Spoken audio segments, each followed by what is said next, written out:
Back for another UFC Fight Night predictions video for you guys. It's Vegas 7 from the Apex. Munoz versus Edgar. This is gonna be a good main event, I think. I just don't think this card is good all around, guys. Not too excited for this card, to be honest. We lost a co-main event here. It was supposed to be Romero and Hall, which I thought would be a good fight.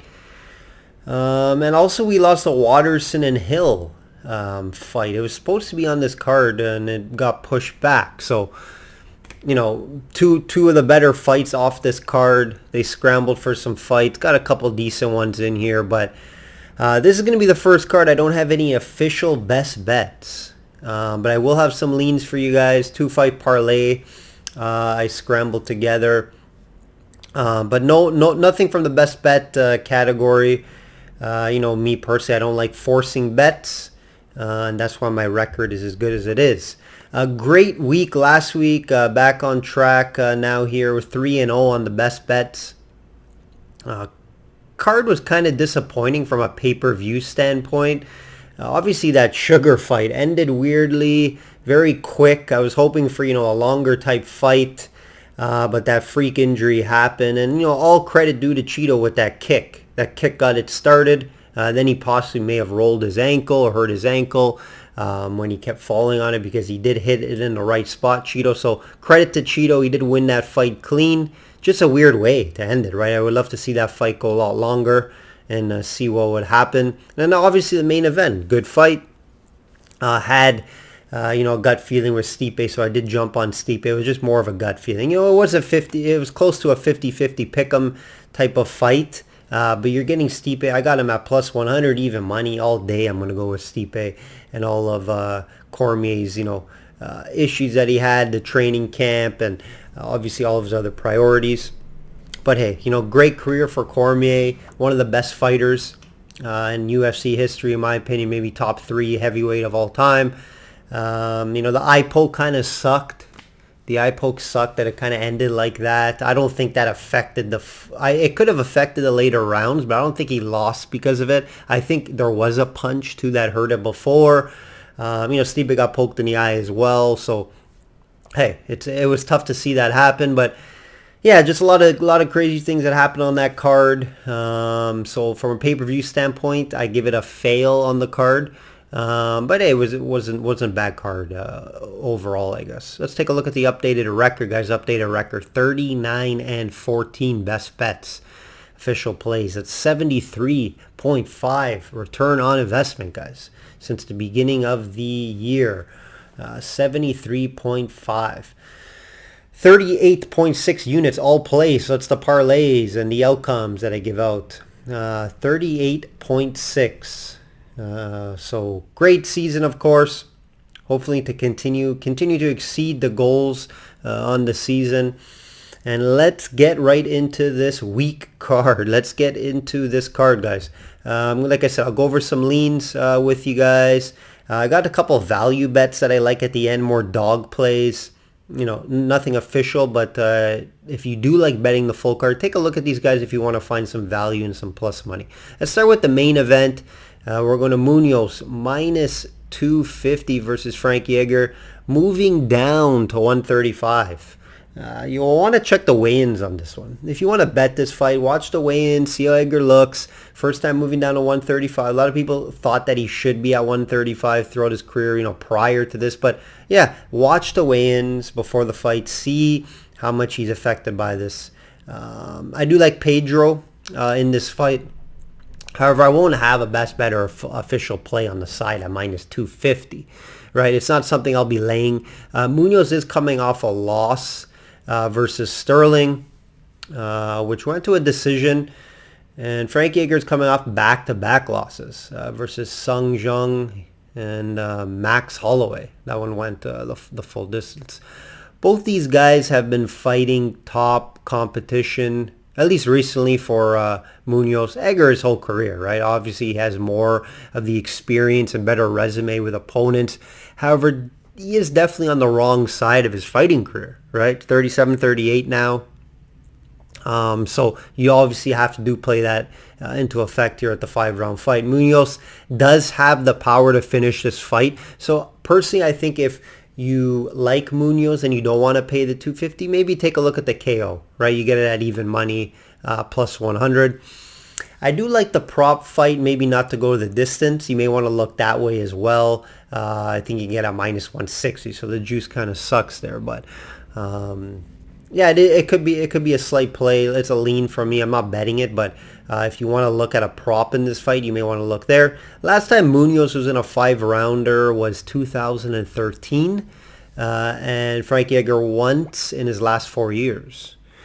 So, how is Edgar's cardio? How's the weight cut? Is the cardio going to be okay? Is it going to be a factor?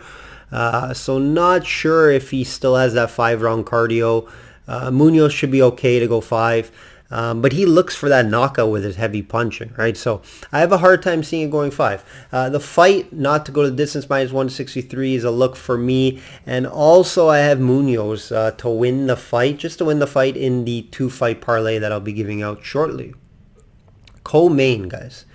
Yes, this is the CoMain event. St. Peru plus 110 versus Menefield, minus 138 at light heavyweight. St. Peru's coming back down after he moved up to heavyweight not too long ago. So, yeah, this is his weight division, right? This is his weight class. So this is where I think he should be fighting. He looked a little too small at heavyweight. But yeah, this card isn't great when this is the co-main event, guys. This is the co-main event. This isn't a fight I see going all 3 rounds, and someone could be going night early in this one, but it's a tough call, right? No best bet in this one. I don't have an official play with these 2 fighting styles. St. Peru's coming off a tough loss to Rothwell where he moved up. He did show some promise in that one. He did knock Rothwell down once, but he was a smaller guy, so at the end of the day, I don't think he really had a very good chance. Rothwell just kind of held on to him and won the fight.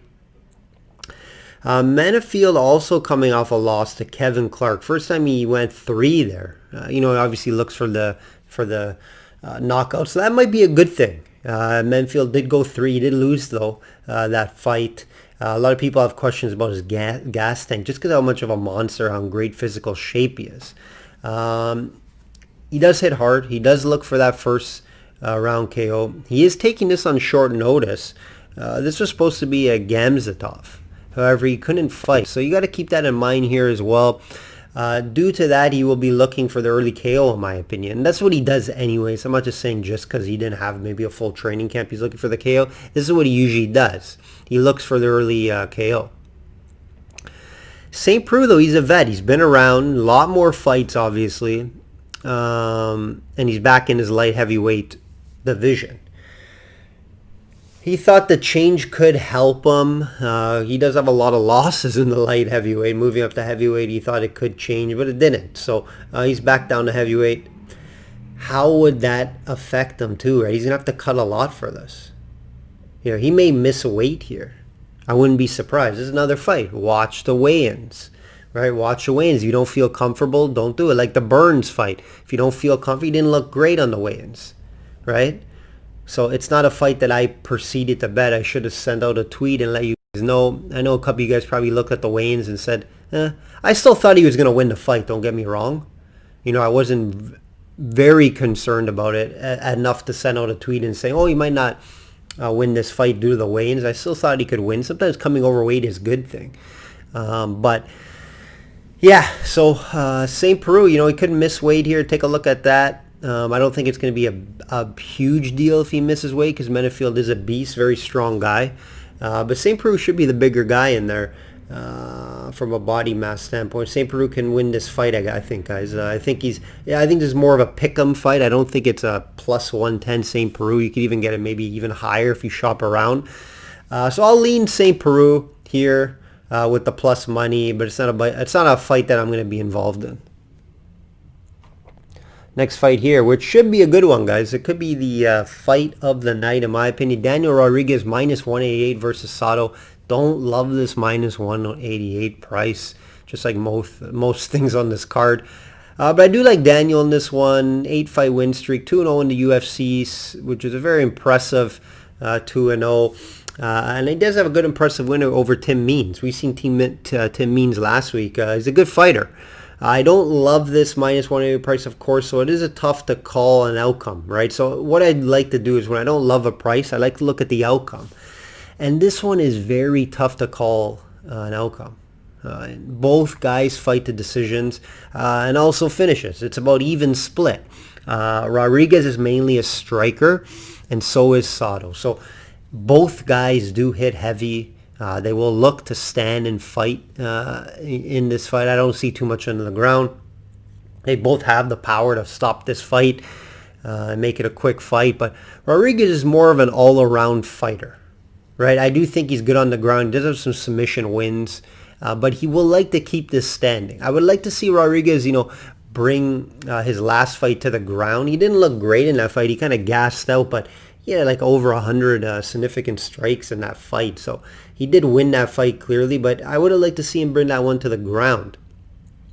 Sato, he's no slouch. He's coming off a nice win versus Jason Wick. Quick KO in that one, but besides Bilal Muhammad, where he lost that fight very quickly, his competition hasn't been that great. So I think Sato's path to victory only would be for a quick KO, but Rodriguez has shown a chin early in his career, right? So I will be on Rodriguez here. I do think he has more paths to victory. So we will be on Rodriguez at -188 in the 2-fight parlay. I'll leave you guys with some plus money dogs here. These are fights that I'm not going to get involved in. I may have small plays on it, small unit plays, but nothing as of yet. It's just value that I found that I don't think the lines are correct. So let's take a look at it. Austin Hubbard plus 125. Great value here, I think, for Hubbard. He's coming off that Roshoff weird finish. He's ending his career pretty much. Fighting, and I like where he's fighting too. He's fighting at a great camp now. I think this fight is more of an even pick'em, so that's why I think there's value with Hubbard here. Selecki, he'll look for takedowns just like Hubbard past 2 fights, and he was able to succeed there. So I do think Hubbard is the better fighter at this point of his career all around. He is definitely the better striker in this one. So that's why I like the value here at plus 125. Shop around, you can even get it at plus 130. If you want to bet a dog here, go with Hubbard. Now this is more of a reach. I think it's closer. It's just more of a line. It's Mike Rodriguez versus Pacino. Plus 200. You can get Pacino. And even better, plus 110. Sorry, plus 210 I've seen. Yes, Rodriguez is a better technical guy, and on paper should win this fight. However, Pacino will be throwing heavy, coming forward, throwing bombs, and using that karate style, looking for a KO. He is coming off back-to-back losses, and will probably be cut if he loses this one, guys. He took 2 years off, which may help him. And sometimes sometimes that's a good thing, the long layoff, because it looks like you rebuild and look at your game plans and look at your fighting style more. So he's definitely fighting for his job. Sometimes I do like betting on fighters fighting for his job. It's not like Mike Rodriguez is some, killer and he's going to go out and kill Pacino for sure. He could go out and dominate this fight early just because Pacino, like I said, likes to come forward. Rodriguez could catch him, yes. But a minus 250 price on Rodriguez is not a right price. Now, Pacino could come out sluggish. This 2 years off could be an issue, yes. But I just think that plus 200 is good value. So that's why I'm going to be on him this week. I did watch a few interviews with him as well. He says he has no pressure going into this fight. So we're going to be on Pacino plus 200.